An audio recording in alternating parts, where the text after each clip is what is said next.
Alright. Hi there, Kiwi.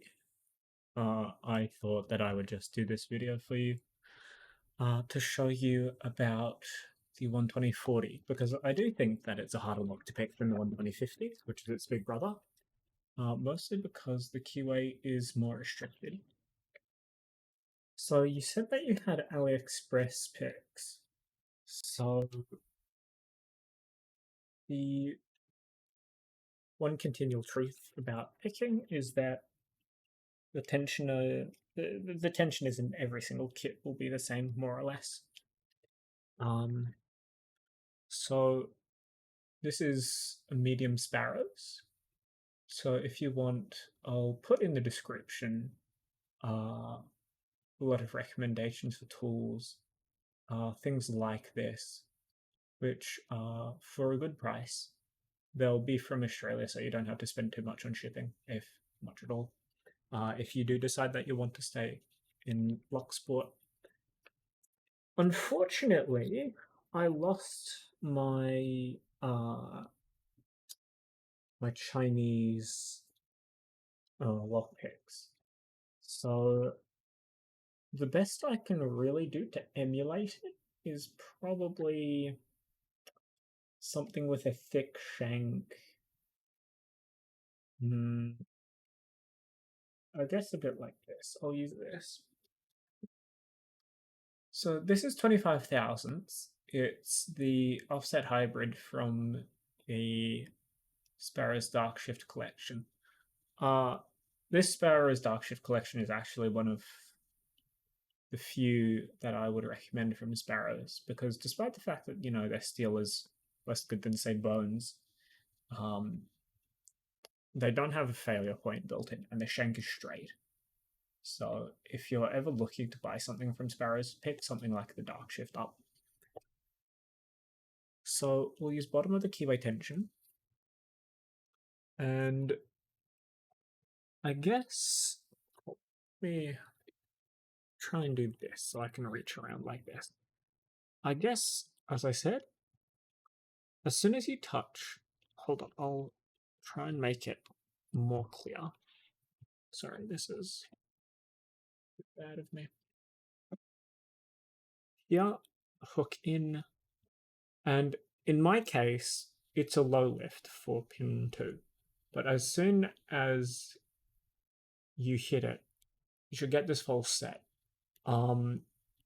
Hopefully, you will also hit pin 1, and maybe if you're lucky, you'll hit pin 3 as well. But you will get this false set. So maybe. Do I have a marker around? I do. 1 second. I'll draw on this a little mark to show the false set, right? So this currently has no tension. This has a little bit of tension on. You'll see with my finger that I only put enough.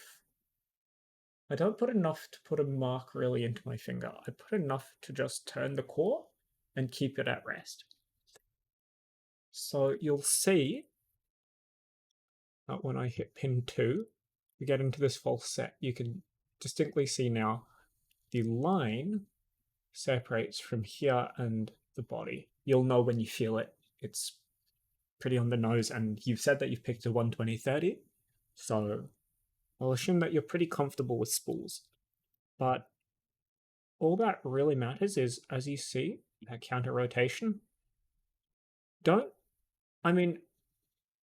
Here we go. When it comes to counter rotation, don't ever lift up too much. When you get to something like this, you'll see that it's not a complete change of the false set, but it feels pretty close to having reset the lock, right? But you haven't completely let off your tension. So, once again, you can go in, check pin 2. Maybe pin 2 hasn't fallen down. That means that that pin that you're trying to set didn't go all the way up. And you might have had that click, you might not have. But now you'll see I have a deeper false set because I finished lifting that pin. And I'll just go through here. Pin 1, and again, I lose that false set. But all I have to do is check in through the lock.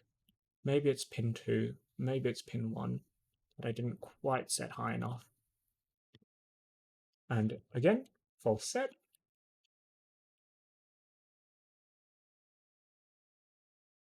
And this pick is not one of the more comfortable ones that I own. And one more pin, I think. Well, not, I lied. There you go.